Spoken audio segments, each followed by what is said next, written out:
Hello, everyone. Welcome to our event today. We're glad you're here. My name is Kevin Swain. I'm the student president of the Buckley program. Before I introduce our moderator today, I'll just say a quick word about our program. The Buckley program is the only group at Yale committed to promoting intellectual diversity here on campus. We accomplish this goal in a number of ways, including seminars, dinners, lectures, firing line debates, and our annual conference. We hope you'll visit our website, buckleyprogram.com, to learn more, or if you're a Yale student, to visit our website and apply to be a fellow. That deadline is a week from tomorrow. It's a quick application, so we hope you'll get those in. Now for our moderator, Professor Stephen Latham is director of Yale's Interdisciplinary Center for Bioethics, a program of the Institution for Social and Policy Studies. He holds both a JD from Harvard Law School and a PhD from UC Berkeley, and is published widely in health law and bioethics, with particular emphasis on the legal regulation of novel medical technologies and of human and animal research. He also has a strong interest in philosophical augmentation and bioethics. He's a former board member of the American Society for Bioethics and Humanities, which gave him its Distinguished Service Award, and a contributing editor of the Hastings Center Report. Please join me in welcoming our moderator, Stephen Latham.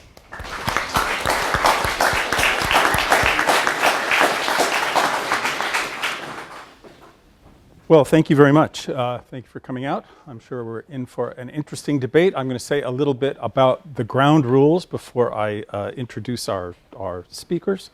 What's going to happen is I'm going to give very quick two-sentence introductions of each of our two speakers, and then they will speak in turn for between 5 and 7 minutes, and I will be keeping time, and I will wave my arms and yell at you if you go too far, okay?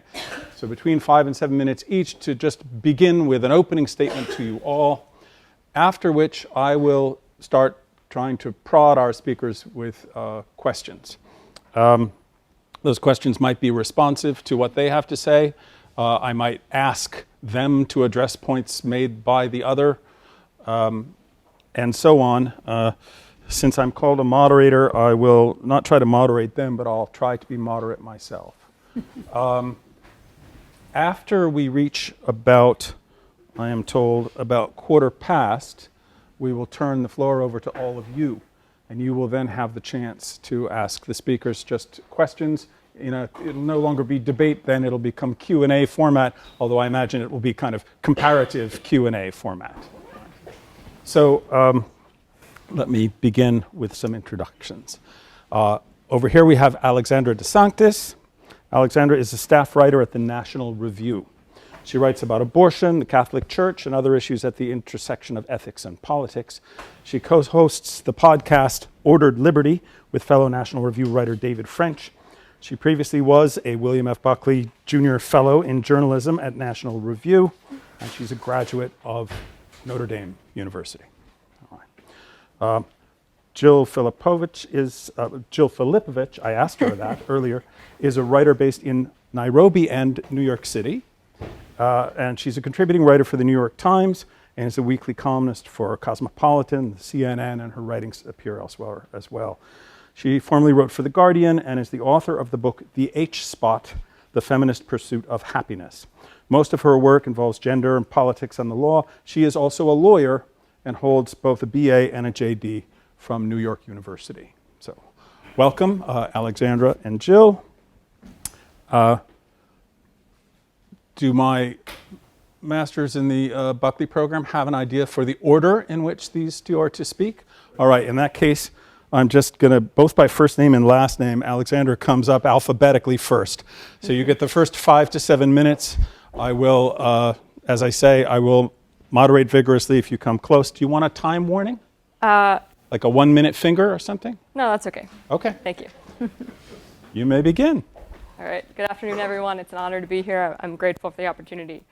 A couple years ago, I gave a speech about abortion policy at the University of Scranton. My dad was there, and afterwards, he was giving me plenty of advice for how to improve, as dads often do. Thankfully, he won't be here today. And he told me a story about myself that I never remembered having heard before. He said when I was very young and just learning to talk, I was wandering around our house one morning, and I came across a copy of that old famous issue of Life magazine, the one with a picture of a fetus in utero on the cover. My dad told me that I stopped, And I looked down at the picture, and totally unprompted, I pointed to it, and I said, baby. A baby recognizing a baby. I knew, as we all do, that this is a human life. I'd never seen that picture before. No one taught me to look at it and call it a baby. I couldn't have been more than 2 years old. But when I looked down at that picture of a fetus, I knew, simply, innocently, and clearly, what I was looking at. Without knowing the first thing about our complicated debates over personhood and medical ethics, I knew this was a baby. Now, it didn't look identical to a newborn on her way home from the hospital, obviously. I wasn't standing there contemplating the meaning of human life in the womb as a 2-year-old.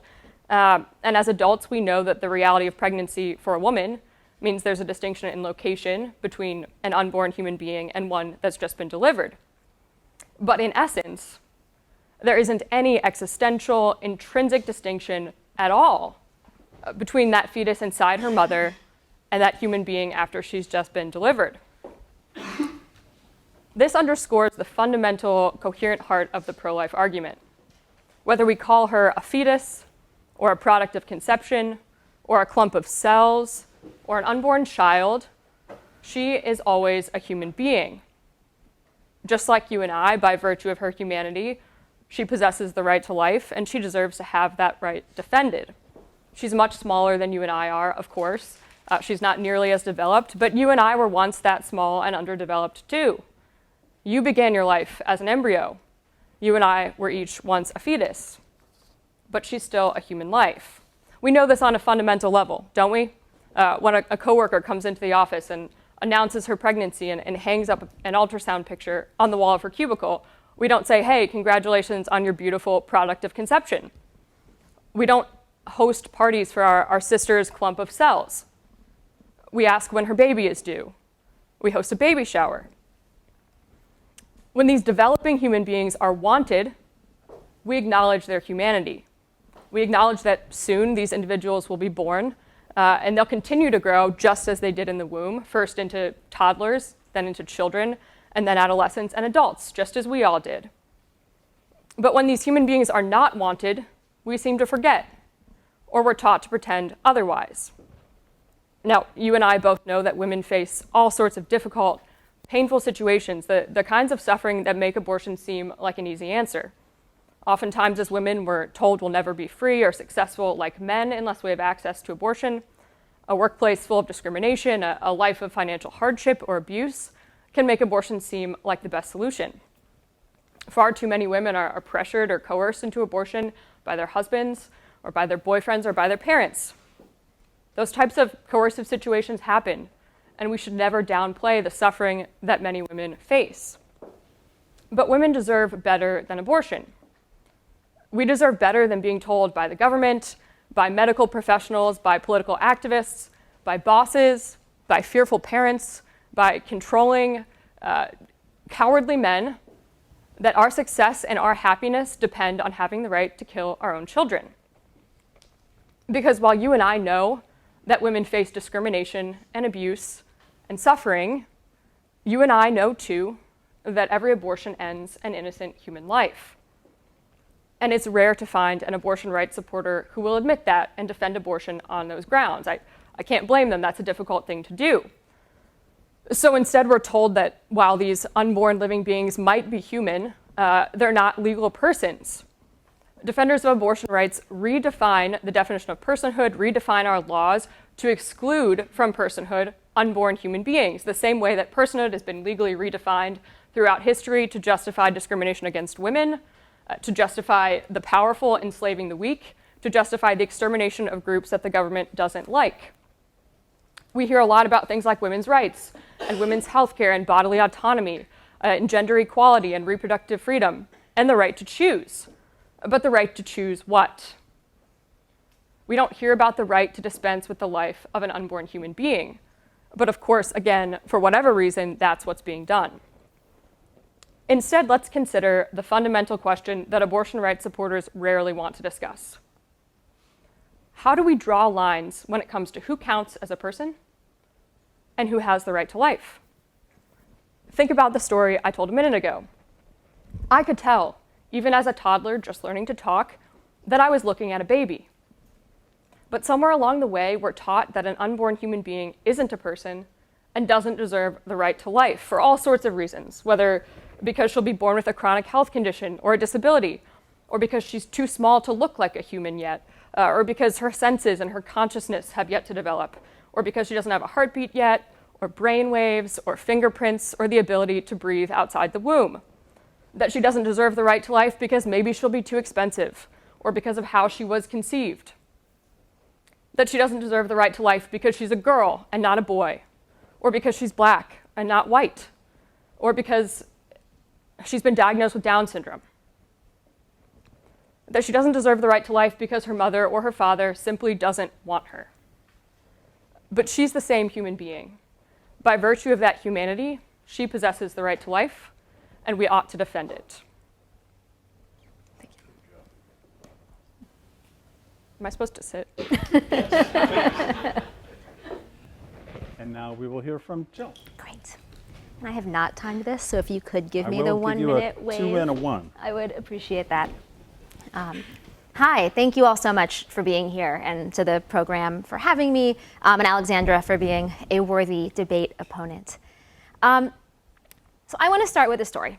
I'm a journalist. I obviously am here because I'm pro-choice, and I've spent the past year doing a project where I'm interviewing women who are victims of sexual violence in conflict and crisis zones. So I've been spending a lot of time talking to women who have had to make the choice about whether to keep a pregnancy or end a pregnancy in some of the most challenging and difficult places on the planet. So when I talk about abortion rights, I don't think about it in terms necessarily of moral philosophy or even legalism. I think about it in terms of a girl who I'll call Sophia, who is 12, was raped by her uncle in Honduras. You know, Honduras has some of the most pro-life laws in the world. Abortion is illegal, and you go to jail for it.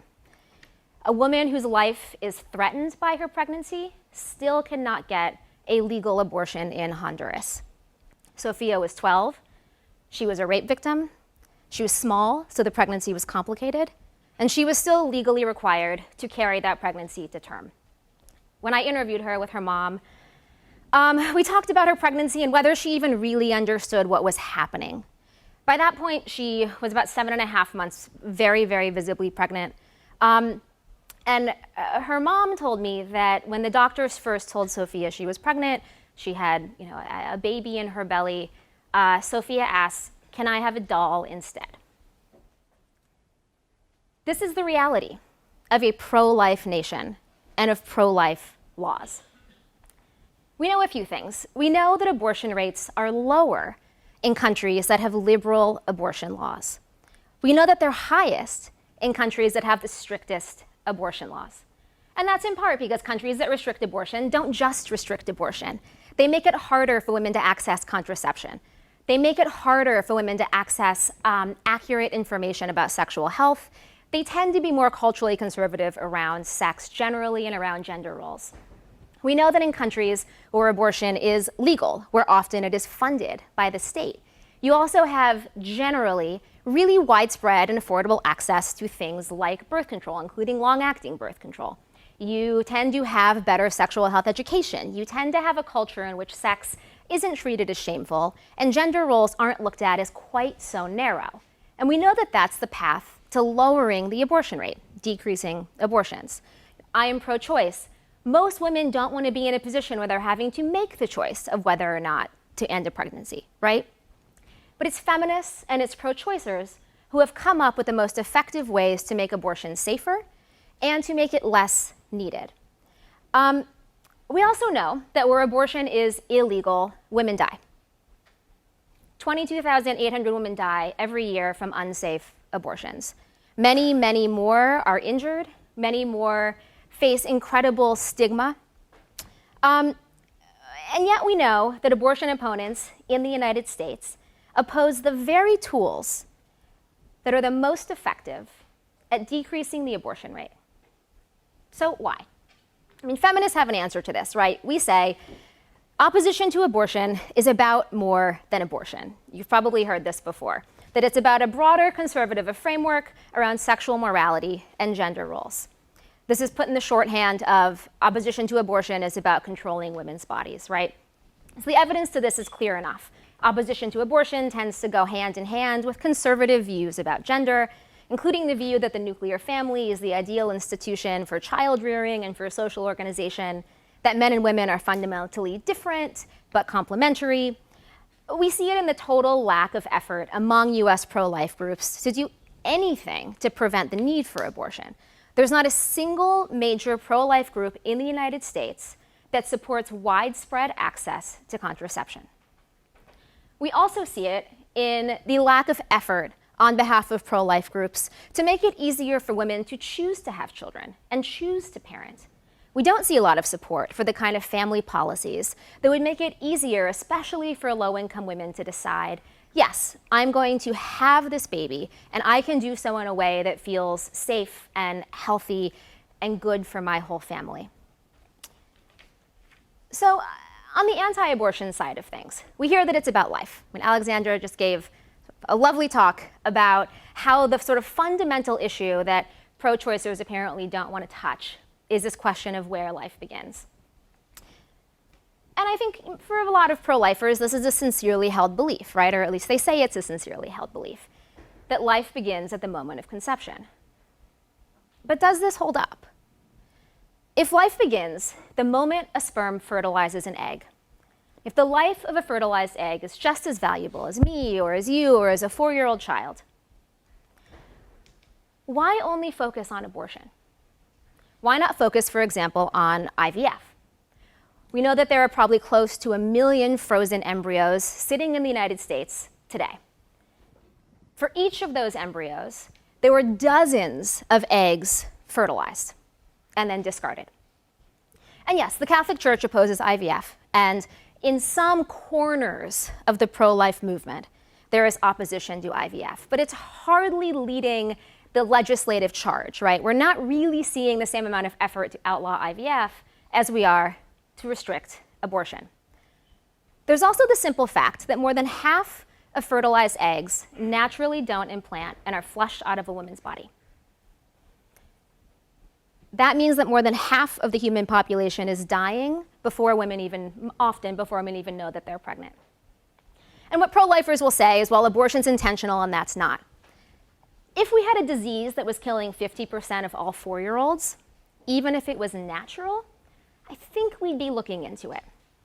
And yet pro-lifers simply aren't doing that when it comes to fertilized eggs.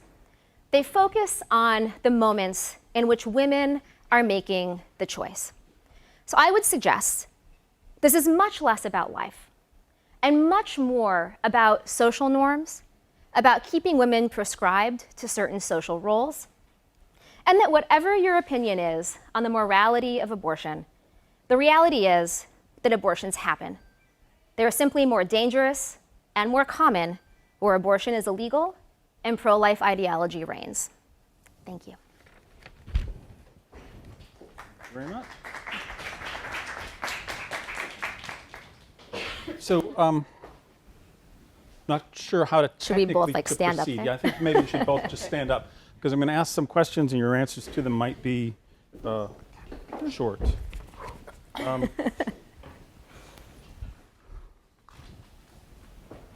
So I'm going to ask parallel questions to each of you first.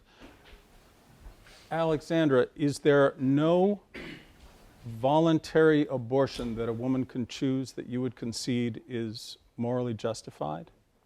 And Jill, conversely, is there no voluntarily chosen abortion that a woman could opt for that you would morally condemn? I would say if we're talking about direct abortion, then I believe they're all immoral because I think there are situations in which a woman, for example, could need some kind of medical treatment that would have adverse effects on her unborn child. And I don't think that it would be immoral for her to choose to have that treatment, for example. But I think the direct killing of an unborn child is always immoral. I think there are all kinds of decisions women make that I think are immoral or wrong, but I don't want to legally restrict them. But I'm going to press you on the question, which was, well, can you give an example of an abortion decision that you think is immoral even if you wouldn't want to regulate it? Sure.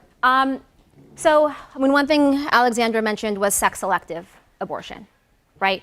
And that's obviously a very contentious topic. It's also one I've reported on in India, where sex-selective abortion is incredibly common. And actually talking to women who have had sex-selective abortions, something that obviously as a feminist I think is on its face wrong. You know, when you hear a woman who says, look, I don't have any money, I am very poor.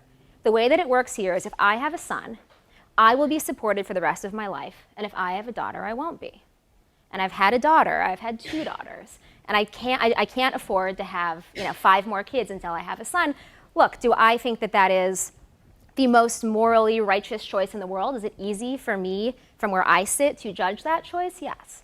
When I sit and talk to that woman face to face, that becomes a lot more challenging. And these issues that sound like they're easy to morally condemn on the surface, when you make them human and you hear people's stories, it's tougher. So yes, I think sex-selective abortion is wrong. I also wouldn't outlaw it for exactly that reason. So I find myself in the odd position of realizing that the conservative up here is in favor of using the coercive apparatus of the state. And the liberal just admitted that even when stuff is immoral, we shouldn't use the coercive apparatus of the state. What's going on? Well, I think there are a lot of issues on which we rightly have laws. I don't think anybody in this room would object to having murder laws or a law against theft, and there are certain things as a society we agree are wrong and we prohibit them, and I'm okay, even as a conservative, with occasionally allowing the government to control choices that I think are wrong. But if I might follow up on that, Yeah. Abortion is not one of those things that we all agree are wrong. 25% of American women will have an abortion by age 45 at the current rates, and the polity is rather divided on this. And at least in some settings, we're allowed to say that reasonable people can differ on this. Is this the kind of issue where the coercion of the state is merited? I believe reasonable people can disagree about whether a woman's right to bodily autonomy, even over a life inside her, can trump the right to life of a human being, but I don't think that reasonable people can disagree that an unborn child is a human being. Scientifically, factually, open any embryology textbook in the world, you'll see this. This is a human life, and I think if the government doesn't exist to protect human life, especially at its most vulnerable, there's no point to having a state at all. Chill.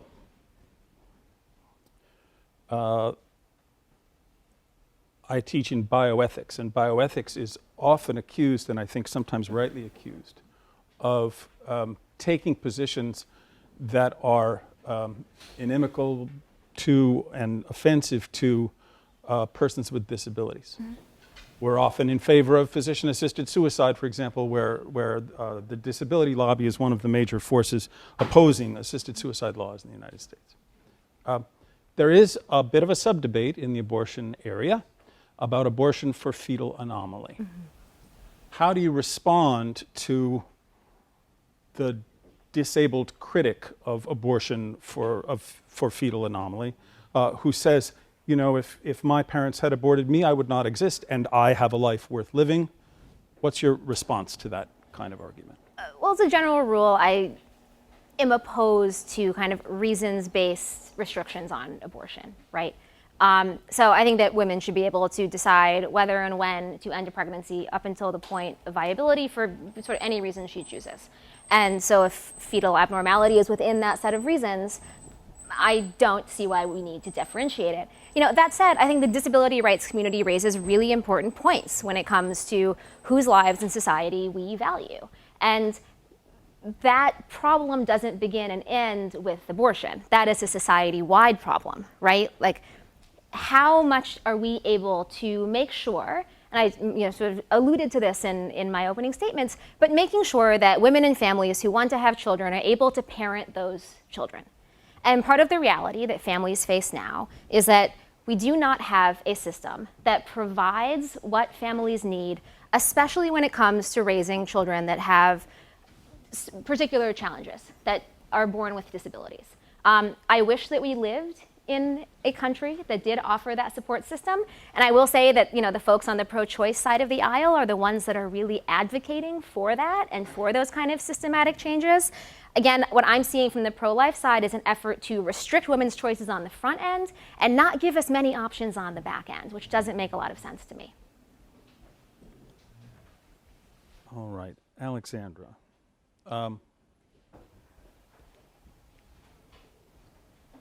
A little bit below 2% of abortions occur after the 21st week of pregnancy. In other words, so-called late-term abortions and post-viability abortions are exceedingly rare. And although you can hear anecdotes on the other side of this, I think it's fair to say that most people who have late-term abortions wanted to have the baby. That's why their abortion choice is happening late term. And those late-term abortions are caused by some mix of factors like danger to the health or the life of the mother, but very often fetal anomaly, and in some cases, fetal anomaly of the sort that basically guarantees that the baby is not going to go home from the hospital. The baby might have a short life in the hospital, but it might be a life full of medical interventions and so on. Those choices by parents in those kinds of circumstances have to be among the hardest, and I would have thought appropriately among the most private of choices, whether to sacrifice a baby that you had been looking forward to because of a judgment that you have that its life will not be worth living. But you just said that you didn't think there were any circumstances in which abortion is moral. So what do you say to those parents? Yeah, well, first of all, of course, obviously these are very difficult situations. I have not experienced it myself, so I wouldn't pretend to understand that kind of suffering or pain. However, the idea that these are incredibly rare, I think is sort of an overstatement. If it's just, I think the figure is 1.2% of abortions in the US every year are after 20 weeks, sorry. That's still about 10,000 abortions every year based on Centers for Disease Control data, Guttmacher estimates. So that's a pretty large number of abortions. It's not, just offhand a few here and there, very rare. Second of all, not all abortions after 20 weeks take place in these types of heartbreaking circumstances. I've read interviews with some of the few abortionists in the country who perform abortions in the last 3 months of pregnancy who've said some women just don't know they're pregnant till 32 weeks and they show up and didn't want this kid and didn't notice, and so I perform an abortion then too. So some of these are elective, and the data's not totally clear on what percentage it is, but some are elective. So if they're so rare, and we want to talk about the heartbreaking ones, I'd first like to hear from pro-choice people that we can ban elective abortions after a child can survive outside the womb. That would be a great concession. But to those difficult situations, I still would say I don't think it's my choice as a mother, if I'm a mother, to decide whether my child's life is worth living. I don't think that suffering is cured by killing.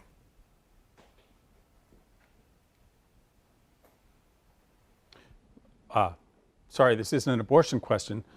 Are you opposed to physician-assisted suicide as well? Yes. Okay, good. I'm Catholic, so I'm fairly consistent on Okay. IVF, all this. Okay.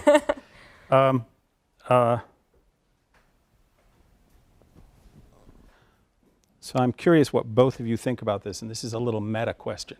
This is not asking you to take your own positions and articulate them. It's asking you a question about the shape of this debate.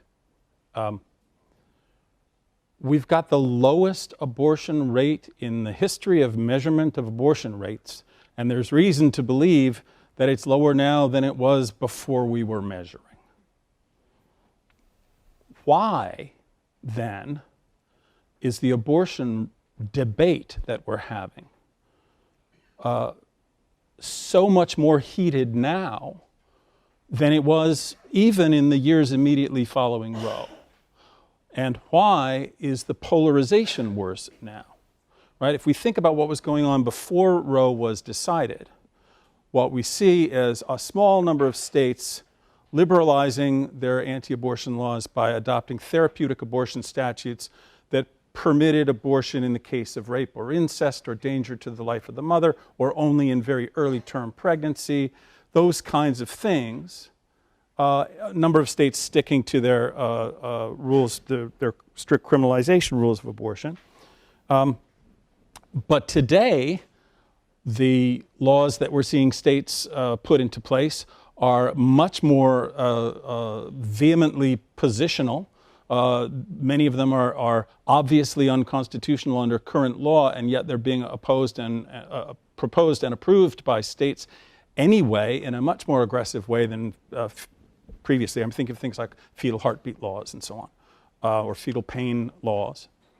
Why is the debate so much more vigorous and polarized today when abortion is, in fact, much less frequent than ever before in history? Jill, why don't you go first? It's a really long and complicated answer to that question. I'll do my best to keep it short. I mean, I think a couple of things are happening. I think one, both sides, but I would say more frankly on the anti-abortion side, have begun to use these laws essentially as tools to kind of froth up their base, even when they know they're unconstitutional, even when they know they're going to get struck down. And so we see quite a bit of effort in state legislatures to pass these laws. Then we see efforts and wasted resources on the pro-choice side to have to challenge these laws in court. And everybody can fundraise off of them, and around we go. I think we've also seen pretty tremendous social shifts since 1973, when the Supreme Court issued its ruling on Roe versus Wade.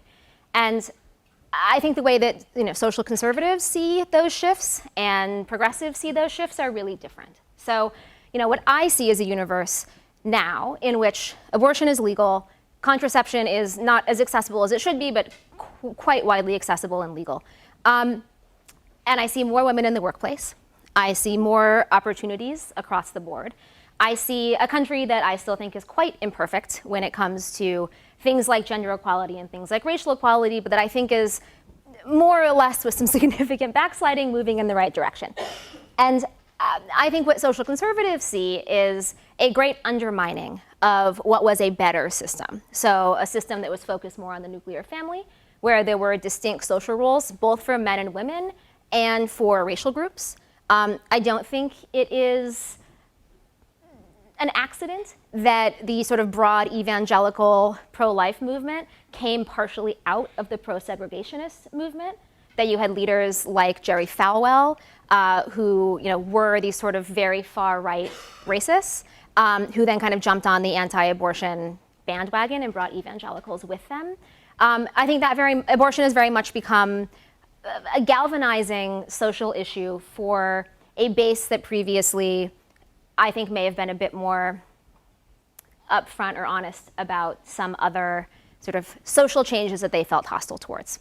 And so I think all of that is kind of coalesced around this particular issue. And I think as women are able, and progressive women at least, are able to kind of look back and see the gains that have been made because of these shifts, we're really hanging on to them tightly. And I think we have more political power, we're louder, and we have more space in public to kind of shout about this stuff, which is making it all more contentious and more public. Alexandra was agreeing about the shouting. How much of the rest of that analysis do you agree with? I was going to say that last point I definitely agree with. I think a huge part of why abortion is contentious is because everything is very contentious. We're seeing negative polarization at a rate I think we've never seen since we've been studying that sort of thing. We just kind of tend to hate people on the other side, statistically speaking, more than we agree with our own side. So I think abortion kind of falls under that. But I think abortion specifically is contentious now for two reasons that go hand in hand. One is Roe was done undemocratically. Our abortion policy landscape exists because of a Supreme Court decision that was handed down by 7 men, was not decided democratically. States cannot essentially have their own policies on what they want. People can't vote on what they want their abortion policy to look like. And so I think that's bound to manifest in ways, like shouting publicly, like, going to the March for Life every year, because people feel like they don't have a voice in their democracy to get the policy that they want, because the policy that we have was handed down judicially. And I think the reason it's more contentious now specifically, and has gotten more so over time rather than holding steady after Roe, is because of science.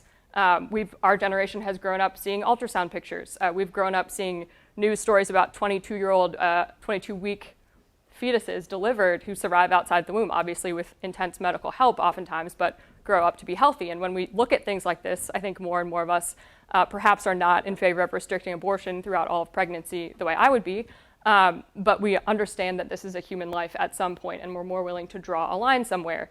And so I think when you look at a situation Professor Latham mentioned these very restrictive abortion laws in southern states. But on the flip side, we have states like New York, Illinois, Vermont, Rhode Island, a handful of places that have made abortion essentially legal for any reason up until birth, have declared abortion a fundamental right. And the distinction between these types of bills, aside from obviously their content, is the pro-abortion bills are allowed to stay in place. They're passed, they're signed, and off they go, they're fine. But all of the bills in pro-life states are struck down immediately by courts. So Alabama can't have its abortion policy. Georgia can't have its abortion policy because of Roe v. Wade and because of Planned Parenthood versus Casey. And so I think with this kind of structure, you're bound to have a lot of polarization. I'm going to correct you on one thing, which is that if I'm calling you guys by your first names, you can call me Steve. Oh, sure. Okay? Okay. Both of you, in answers that you gave, have mentioned this idea of viability. I want to ask the following question. What difference does viability actually make? A few facts about viability. In the United States, generally, if you talk to people in the NICU, we think we can do a pretty good job after 24 weeks. There's a proportion of neonates that can be saved in 23 and even 22. We generally don't try with 21-weekers in the United States. In Japan, they do generally try with 21 weeks, and they can save about 1/3 of them. But all of these are probabilistic statements about the survival potential of children at different numbers of weeks. And that means that viability for any given embryo is a wild guess. Even saying that an embryo is 24 weeks old is usually defined in terms of how many weeks since the woman missed her last period. And when you say 24, you really mean 22 to 26. And by the way, no one is going to come along and take the embryo out of the woman to allow it to live outside the woman's body. So why is viability either a moral or a legal distinction that's of any use to anyone? What do you think? It's a good question. Maybe it's not. I mean, look, viability is useful insofar as if it feels right, right? And it's also this standard the Supreme Court used in Roe. If a fetus, a baby, can survive out of a woman's body on its own, I would say without extreme medical intervention, that is a viable pregnancy. That, to me, feels like a fair place and to do what the Supreme Court said, which is that, there's a point at which a state's interest in a pregnancy outweighs the state's interest in protecting a woman's right to controlling her own body. And the point that they drew was the point where a fetus can survive on its own. That said, when I say that I am more comfortable with a viability standard, I say that including certain exceptions, right? So if a pregnancy threatens a woman's life, I don't think she should have to, or her health, I don't think she should have to carry that pregnancy just because it is past the point of viability. When we're talking about the interest of a state and where those lines get drawn, none of these things are perfect, right? And viability, like you said, we can't say that means, it's 25 weeks, it's 26 weeks. That's going to have to be a conversation between a woman and her doctor to assess whether or not that particular pregnancy in this particular body in this particular person is viable, which is going to require the state to have some trust in a doctor's judgment and a woman's judgment. And so, perhaps the viability standard is entirely silly, in which case I would say, let's scrap it and let women and their doctors make these choices free of state interference in total.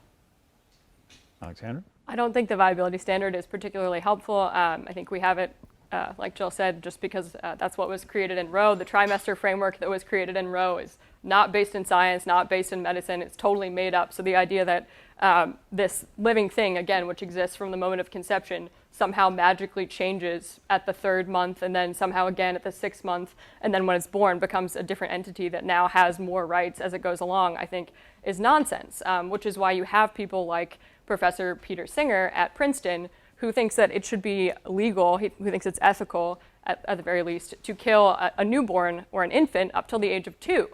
Because we're talking about, can an infant survive on its own, or can this fetus survive on its own? That's what viability means. If you leave an infant in a closet, it's going to die, right? It can't survive on its own. So dependence continues. So if we're going to talk about this in terms of dependence on the mother, I think my younger brother, who's still in college, probably could be killed under that logic. So I don't find viability particularly helpful, and I find abortion rights proponents who think we should just allow abortion at any point and infanticide to be much more logically consistent than those who want to try and draw lines.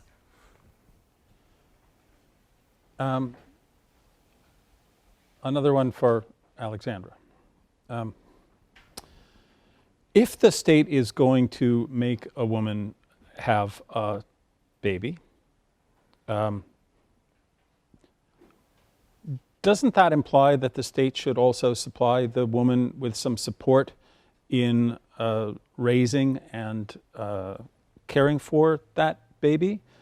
Doesn't that also imply that the state should facilitate ease of alternatives for women who really feel they can't raise children, like ease of adoption and so on? And does that put you in the position of being the conservative who's also arguing for more government intrusion into people's lives? As a general rule, I think there's some of those things that I would support the government doing, particularly help with adoption or helping single mothers. However, I object to the premise a little bit, because no one's actually forcing women to have children. They're forcing women to carry to term a child that she already has. So unless a woman is forcibly impregnated, which does happen, but very rarely, the state is not forcing women to become pregnant. The state is saying, once you're pregnant, you have a human life, a genetically distinct human life inside of you, and that got there somehow. That has nothing to do with me, Uncle Sam, and it is now your moral responsibility as the person who impregnated you. The two of you are responsible for that life. And I don't think that means the state now must help raise that child simply because it's saying, if you brought this child into existence, you can't kill it. Jill, a lot of people obviously agree with Alexandra. Mm-hmm. And they agree very sincerely, and not only do they agree sincerely, but it is one of their most important and politically salient beliefs, that all abortion is always wrong. How do you justify taxing those people to pay for abortions? Most women in the United States, a large majority, who have abortions live in poverty. The actual majority live below 100% of the poverty line, and then another big chunk live below 200% of the poverty line, which is not wealth. And 54% of those women pay out of pocket, but a chunk of the rest are covered by Medicaid in states that are willing to pay for abortions. Is that politically offensive to tax people in a way that attacks their most deeply held moral beliefs? No. That's living in a society, unfortunately. First of all, federal Medicaid doesn't cover elective abortions. Only state Medicaid, and only in a handful of states, covers elective abortions. So New York State, for example, where I live, does cover elective abortions. Are there any vegans in the room? Okay, maybe not in this room, but It's those meat-eating right? Buckley people. Vegans pay for food stamps that, their taxes go to pay for food stamps that are used to buy meat. I am a pretty pacifistic person. I disagreed with the Iraq War. A whole lot of my tax dollars go to pay for that. My tax dollars, go to drone and kill civilians in countries that I have reported in, and I have met those people's families, and I have had to look people in the eye who have lost loved ones who my tax dollars have paid to kill. I find that deeply morally repugnant. And yet, that is part of living in a nation state and in a society. And so yes, even if you deeply oppose abortion, Medicaid should cover abortion, federal Medicaid should cover elective abortion. And welcome to being a citizen of a country. Alexandra, this is going to be my last question. Both at home, and then we'll turn it over to the audience for them to ask questions of both of you. Both at home and abroad, Republican administrations, and this administration is no exception, have done their best to defund organizations that provide abortions. And as Jill mentioned earlier, those organizations also commonly provide access to birth control. The Trump administration, for example, has more sweepingly than previous Republican administrations defunded agencies in other countries in the developing world, even if they have, formally speaking, separated the branches of themselves that provide abortions from the branches that provide birth control and pregnancy counseling and this sort of stuff. They've defunded any organization that supplies both. And it is almost certainly the case that the net effect of that is going to be an increase in the number of undesired pregnancies and a downstream increase in the number of abortions. That is in fact what has happened with previous Republican administrations that have defunded these NGOs abroad. Is it so important for America to keep its hands clean and not fund abortions that we should be supporting policies that result in more abortions?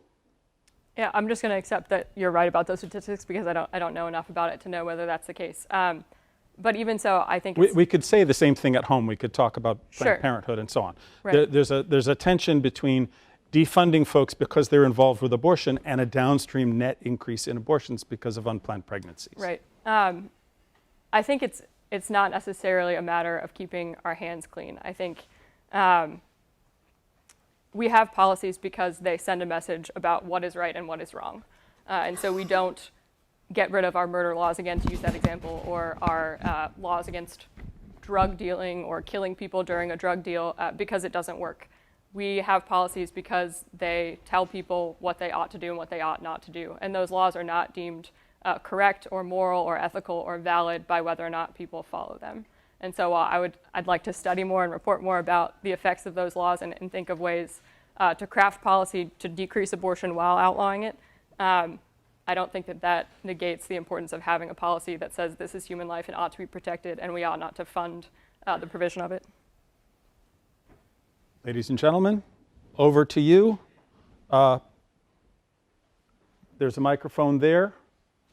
Please specify whether your question is for one speaker or the other or both.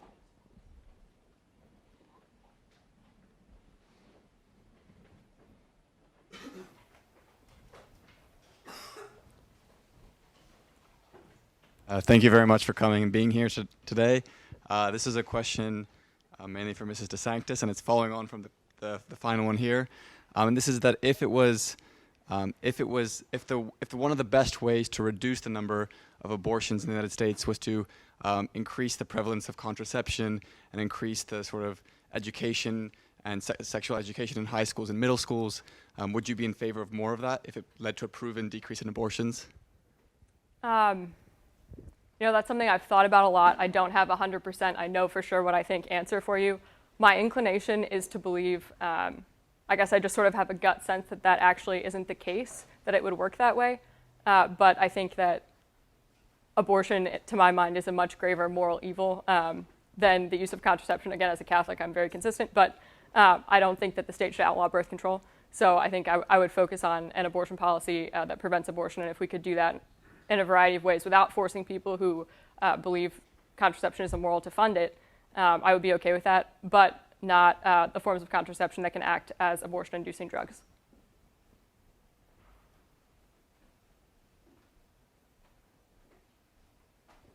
The mic is being passed around. Thank you. Yeah. So I have two questions for Ms.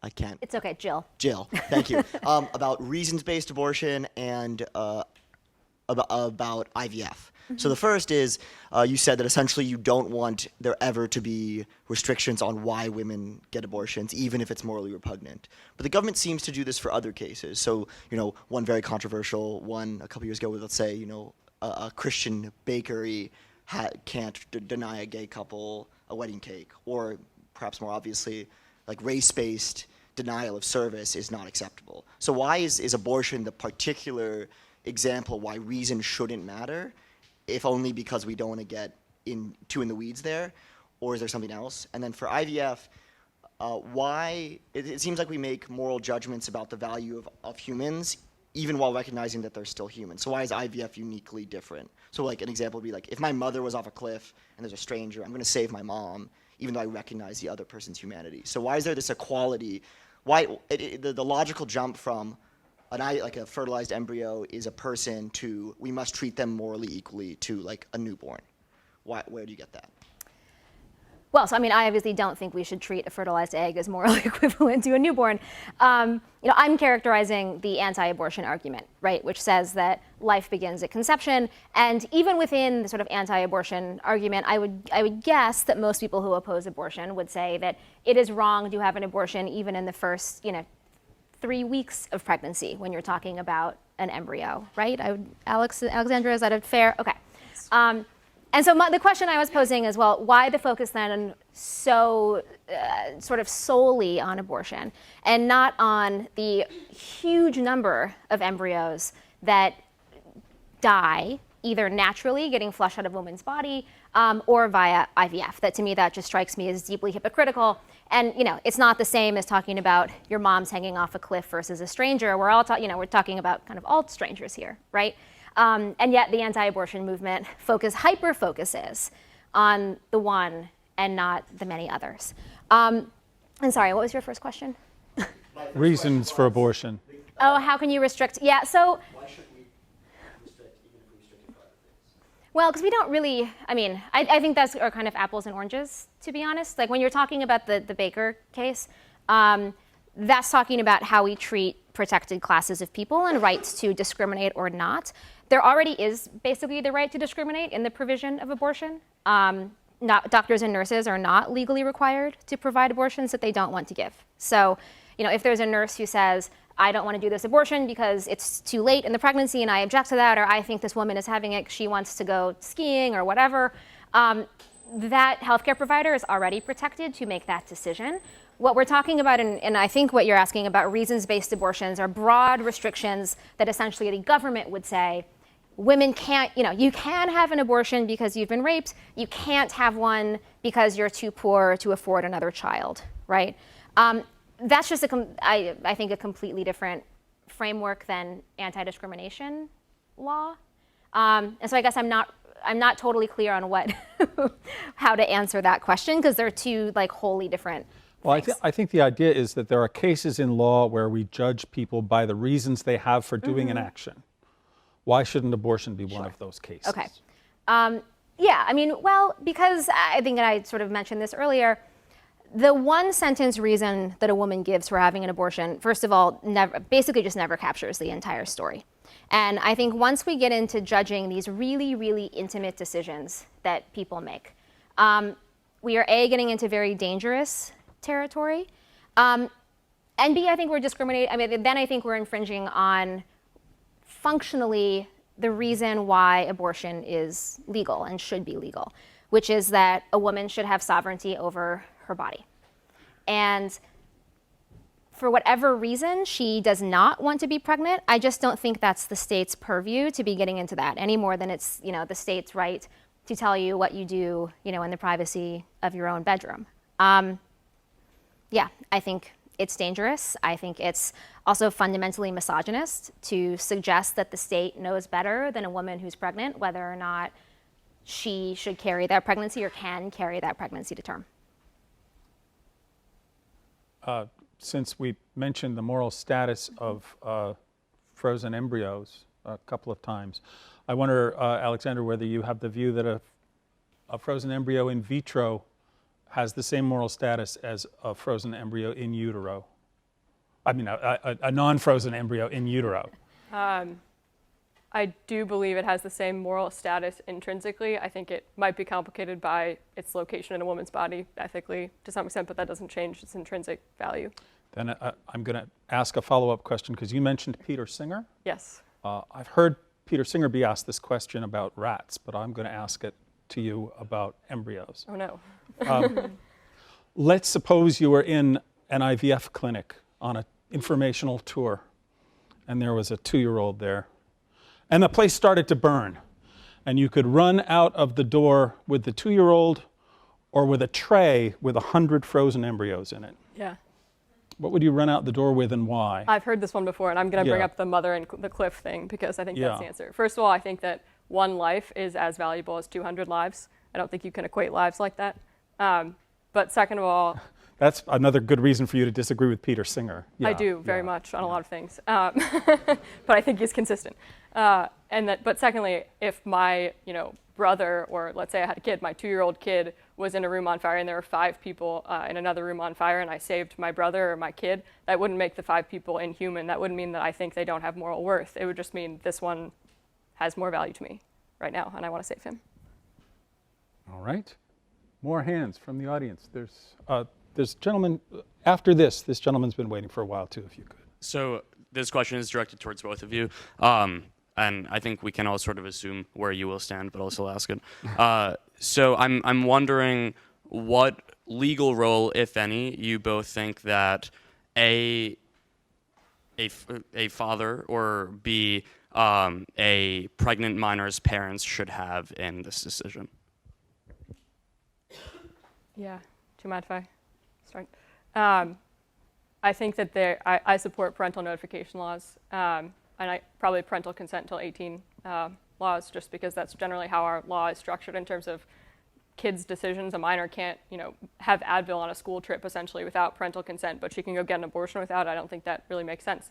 But when it comes to men, that's a much more interesting question, and I think a huge problem with our abortion debate is we just throw men out the window entirely, and women have abortions a lot of the time. As Jill said, you mentioned in your own talk, women don't like the choice to have an abortion. Very few women. I have never heard of a woman go and happily get an abortion. This is so exciting, I'm off to Planned Parenthood or whatever. That doesn't happen. And I think a lot of the time women do it because the man isn't there.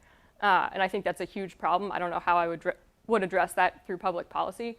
But I think as pro-life people and as people who support abortion, we need to talk about the fact that the men aren't there. And just because the child is in the woman's body doesn't mean that a man doesn't have equal responsibility to take care of that child and to take care of that woman. And that's where a lot of abortions come from, because they don't. I think you might have a different view if you talk to more women who have had abortions. I talk to women who have had abortions as a job. Like, that is essentially, at this point, that is my career. And I talk to women who are pregnant from a whole variety of different circumstances, some in very difficult circumstances, some in relatively privileged circumstances. And yes, of course, it happens sometimes where a woman says, I can't have this baby because my partner left me, because, I don't know who the father is. That is pretty rarely the sort of primary driver of why a woman ends a pregnancy. There's usually a whole constellation of issues where she's looking around at her life and saying, I just cannot do this right now. And women will go to enormous lengths to not have to do this right now. In terms of what the role of men should be, and parents, I'm against parental consent and notification laws. I am against spousal and partner consent and notification laws. It sounds sort of very logical, right? When it's like, of course, a kid has to get a permission slip to take an Advil on a field trip. Shouldn't they have to get the permission slip for an abortion? Well, if they don't take an Advil on a field trip, maybe they have a headache. If they don't have an abortion, they have a baby, which is a much more significant outcome. It is more physically dangerous to carry a pregnancy to term than to end a pregnancy. It obviously is much more of a lifelong commitment to have a child, even if you place the child for adoption, which the overwhelming majority of women and girls do not do. And so the idea that, if you don't have an abortion, all that happens is you don't have an abortion is not how it works. One of the reasons that you see sort of an uptick, or not an uptick, but the number of later term abortions that we do in the US is because of this constellation of restrictions that women face and that girls face. So if you tell a girl you have to get your parents' consent, and that girl has parents who are abusive, or who she doesn't trust, or who maybe caused the pregnancy in the first place, and she cannot go to them to have this conversation. She has two choices. She can either try and end the pregnancy herself, which some girls do, or she can go get a judicial bypass, which takes time and takes savvy and takes the ability to get a ride to and from court and takes money and takes time. And so if we also care about decreasing the number of abortions that happen later in pregnancy, we would do more to remove these kinds of barriers. All right. I've been gunning for this guy for some time here. I think both of you are impressive in your passion and reason for your arguments. Jill, I'd like to check in on one thing. I noticed the difference that multiple times you linked a pro-choice position and philosophy to a whole political agenda. Why do you have a trouble pulling it out and talking about abortion by itself? Because abortion doesn't exist in a vacuum. At the end of the day, ending a pregnancy is, I mean, that was maybe a poor choice of words, but we like to talk about abortion as if it is this kind of like siloed, singular thing that we can isolate in terms of legality and moral philosophy. And we can't. Abortion is a common and normal part of women's reproductive lives, whether those abortions are spontaneous, what we call miscarriages, or whether those abortions are done by a medical professional, right? And so, yeah, when we're talking about abortion, we also need to talk about what do the whole of women's reproductive lives look like? Why are women having pregnancies that are unintended? Well, women have been having unintended pregnancies since women were getting pregnant, which is, the entirety of human history, which is about as long as women have also been trying to end those pregnancies. And so as a person who obviously cares about abortion rights, but fundamentally cares about women, about our place in society, about our rights, about our physical safety, and about our well-being, you cannot have all of those things. You cannot have well women, safe women, equal women without abortion rights. You can't have well women, safe women, equal women without broad access to contraception. You can't have well women, safe women, and equal women without the ability to parent if you choose to. And so splitting abortion off from that other sort of constellation of rights and liberties, to me, really short circuits the conversation. It makes it dishonest. It takes it out of reality and puts it in this kind of like lovely philosophical place to discuss in a classroom in Yale. But as somebody who is out reporting on this stuff all the time, it is very much situated in women's bodies and in women's lives. And unless we're able to see that and talk about it in those terms, I think we really miss the entire story.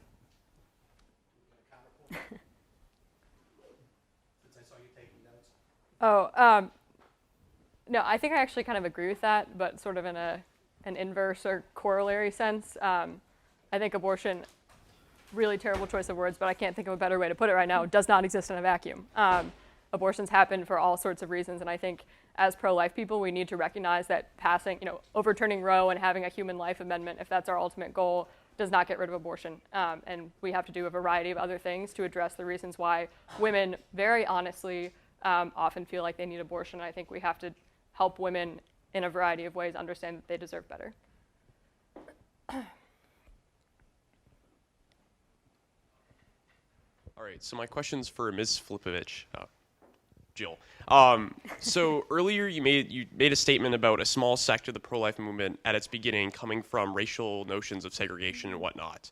How can you reconcile using that argument for such a small sect of the beginning of the pro-life movement in a time where that may have been more acceptable, when the main provider of abortions in America was founded by a woman who specifically planted it in urban centers for the extermination of African Americans? And currently today, you can see in multiple examples that the high prevalency of abortion-providing clinics happen in urban cities with high African American and minority populations and in gentrified areas.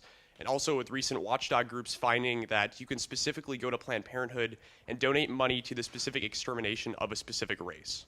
How do you reconcile using that argument against such a small group of pro-lifers when the main body of abortion providers in America reconciles with the same argument from its same foundry at, one could argue, a much larger spectrum of its base? Well, I'm not sure that characterization is quite accurate. There's a writer named Amani Gandhi who writes for a website called Rewire. She did a whole piece on Margaret Sanger and the sort of complicated racial history there that I would recommend folks read. I don't think it's useful to erase racist histories, right? And so I'm not going to stand up here and tell you that Margaret Sanger did not have racist beliefs. I'm sort of not interested in turning her into somebody who was absolutely perfect. That said, it is Not true. That I think you're talking about Planned Parenthood, that they target certain minority neighborhoods. They've also released data on that.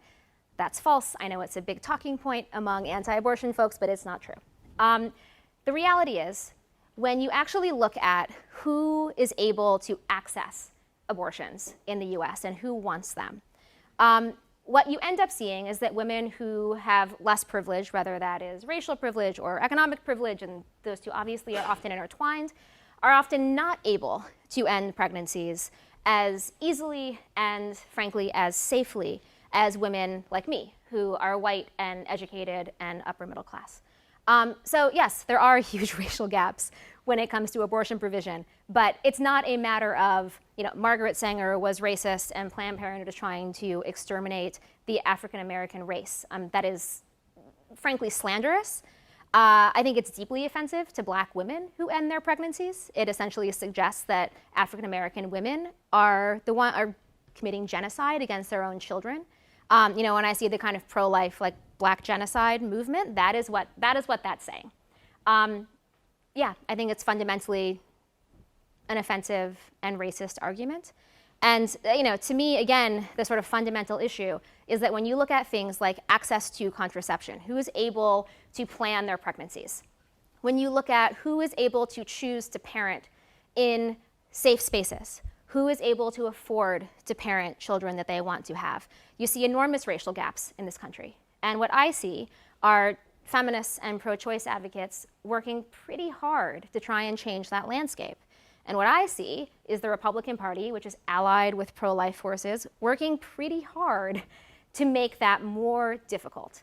And then bringing up Margaret Sanger as if that's a gotcha.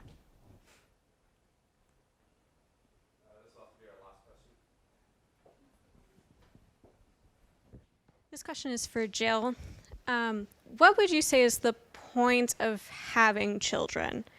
If you don't agree with the creationist idea that life begins at conception and that life is glorifying to Creator, but clearly abortion also doesn't serve evolutionary purposes by helping us to reproduce as much as we can and to further our species, then what is the point of having children in the first place? I mean, that's probably above my pay grade, but I mean, look, I am not a religious person. I don't have a sort of broad view that says that, we must reproduce to please a creator. I think that each of us has limited time on this earth. And I think there is absolutely nothing wrong within that limited time, pursuing things that bring us pleasure and joy and happiness. And for a lot of people, that's children. A lot of people find purpose in having and raising children. We find love in having and raising children. I don't have children, but one thing that I hear from my friends who do is that it is such a special and unique relationship. And it is kind of this sphere of human existence that they feel lucky to have been a part of. I think that is special and valuable and important. I don't think it's a decision that every woman or every man should make or has to make. I think we would be better off if parenthood felt less compulsory. But that said, I think we should all have the opportunity to live lives that feel meaningful and purposeful. And for a lot of people, children are a part of that. And so that's why I do want to also create mechanisms to enable people to have children when they want and how they want. I think we should now take this time to thank our speakers for putting up with me and you.